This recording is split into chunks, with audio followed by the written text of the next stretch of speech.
хонаи озодӣ як созмони байналмилалии ҳомии ҳукуқ Тоҷикистонро кишваре аз гурӯҳи режимҳои худкомаи устувор номида гуфтааст, ки дар он фазои саркӯбгарона ҳукмрон аст.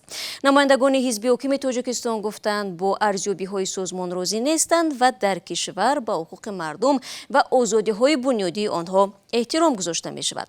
ҳамкорам Хиромон Бақозода ин гузоришро хонд ва ҳоло дар студия бо мост. дуруд бар шумо. Хиромон, арзёбии умумии созмон ки вазъи демократия дар саросари ҷаҳонро баҳогузорӣ мекунад чӣ гуна аст? Хонаи Озодӣ дар гузориши 28 саҳифаӣ бо номи кишварҳои дар ҳоли гузор 2021 гашти ғайри демократӣ мегӯяд, соли гузашта раҳбарон ва ҳизбҳои ҳоким дар минтақа ҷараёнҳои зидди демократиро паҳн карданд. шикоф дар ҷомеа амиқтар мешавад ва нобаробарии афзоянда боиси афзоиши эҳсоси хашму норизоият мешавад. Фридам ҳаус аз раҳбарони зидди демократӣ дар минтақа ба мисли президенти Русия Владимир Путин ба унвони пешвоҳое ном мебарад, ки барои реша гирифтани ҳукуматҳои ғайри демократӣ саҳми зиёд гузоштанд. кишварҳои минтақа аз роҳи демократия пас мегарданд. Мегӯянд муаллифони гузориш, ки вазъи 18 кишвар дар Авроосиё ва Осиёи марказиро ба риштаи таҳлил кашиданд. Хуб, арзёбии хонаи озодӣ аз вазъи демократия дар Тоҷикистон чӣ гуна аст?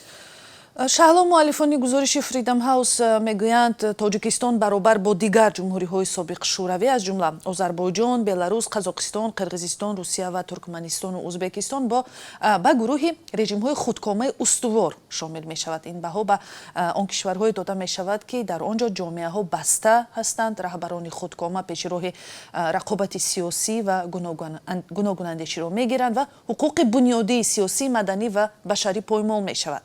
Созмони Фридам ҳаус мегӯяд, дар аҳди пандемия ҳукумати Тоҷикистон бархурди саркӯбгароёна ва таъқибро боз ҳам афзоиш дод. Режимҳои худкомаи Тоҷикистон ва Туркманистон аз назари муҳаққиқони Фридам ҳаус ҳатто баъди чанд моҳи шурӯъи пандемияи COVID-19 вуҷуди онро дар кишварашон рад мекарданд ва ба қавли онҳо барои ҳамагуна хабар дар бораи паёмадҳои баъди он ба сиҳатӣ ва иқтисод муҷозот ҷорӣ карданд. Хиромон, албатта ки мақомоти Тоҷикистон ба ин гузориш вокуниш нишон доданд ва ё бозам худдорӣ мекунанд?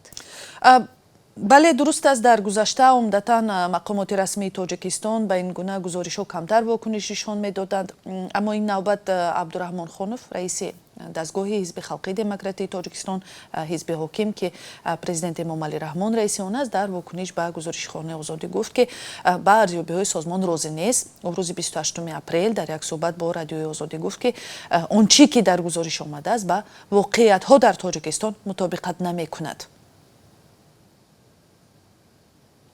хуб, сипос мегӯям барои суҳбати фарогир ва бинандагони азиз. Агар шумо мехоҳед ки ин суҳбатро дар шакли комил бихонед, пас бо радиои Озодӣ бимонед ва ба вебсайти радиои Озодӣ биравед, ки дар он ҷо ин гузориш навишта шудааст.